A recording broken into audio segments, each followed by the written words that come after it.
Hey everyone, so I just saw 28 Years Later last night in theaters and I have thoughts, like a lot of thoughts. So if you've seen it, stick around. Real quick before we start, I know I said I was gonna step away for a while with my community tab post. That hasn't changed. Life's been a lot lately, a lot going on, and I haven't really been in the headspace to be on or entertaining. But I also didn't want to disappear without saying something, without doing a few final videos, so I decided I'll do one final reaction for The Walking Dead Dead City Season 2 finale, mostly just to say thanks to everyone who stuck with me.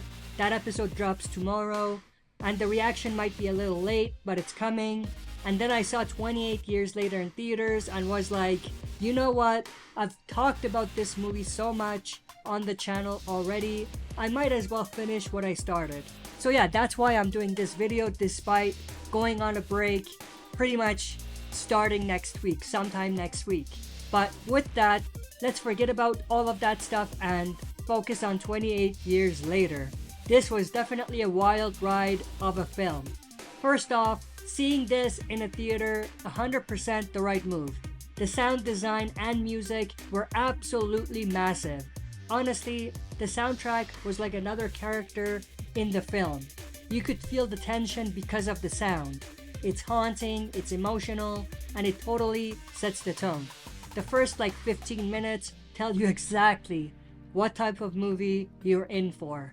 Now, I gotta ask, why did they make the dad, Jamie, such an asshole? Jamie just felt weirdly bitter for no reason half the time. I get that it added tension, but man, he was hard to sympathize with. First you force your son to go out there like that, and then you party after you return the way you did.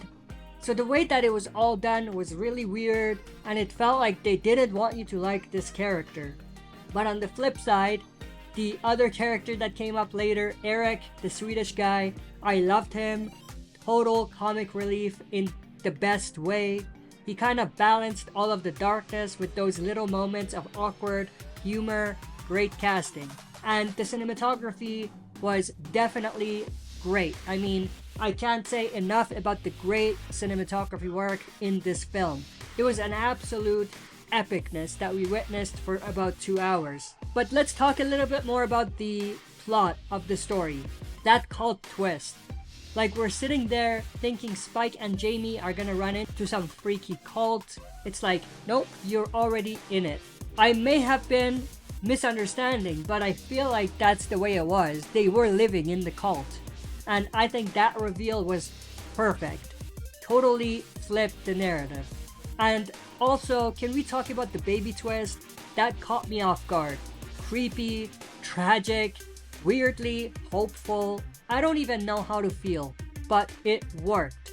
And it definitely brings up a lot of possibilities for what the other two films in this trilogy might be about.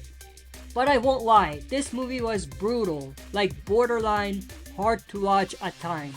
Super raw, super uncomfortable, which I think was intentional. And then there's Isla's death. That scene was actually heartbreaking. So quiet, so heavy. I didn't expect it to hit that hard, but it did. Now, here's where it lost me a little bit.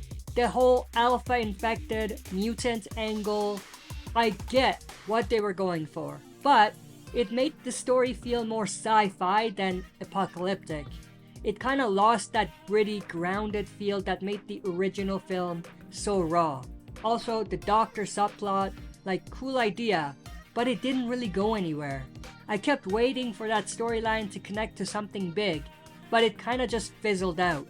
That ending though, it was interesting. I mean, before the actual final ending scene. The plot ending, I mean.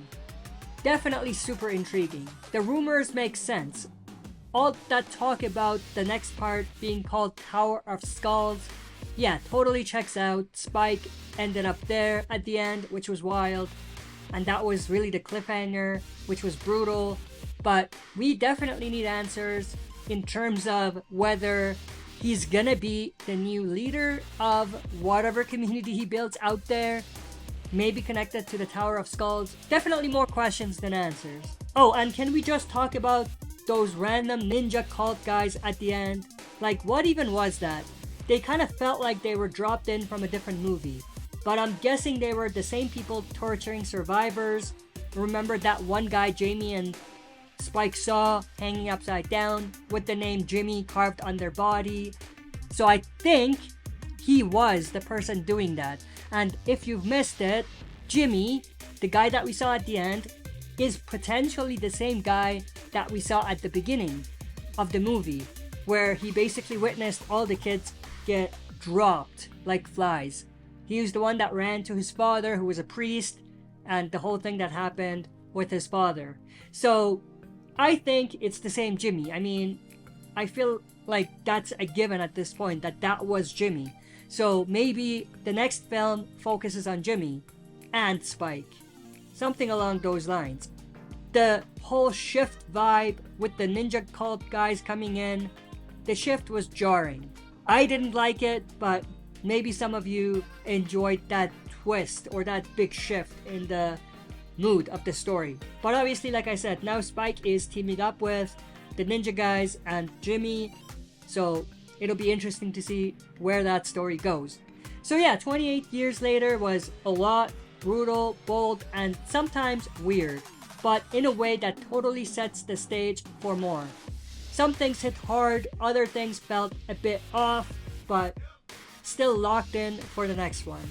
I don't know when the next one's gonna come out, and if at that point I'll still be paused on videos or I'll be back, but definitely super fun movie, and I'm definitely gonna check out the next one. If you haven't seen it, definitely check it out. I mean, why would you watch the review if you haven't seen it? So I'm assuming everyone who's here has seen it already. But if you've seen it, drop your thoughts in the comments. What did you think about the story, the twists, and did you like it all? Let me know your thoughts and opinions in the comment section below. If you enjoyed this, smash the like button, subscribe to join our community, and press the bell to be notified when I upload on the channel. That's it for this video. See you next time for another super video.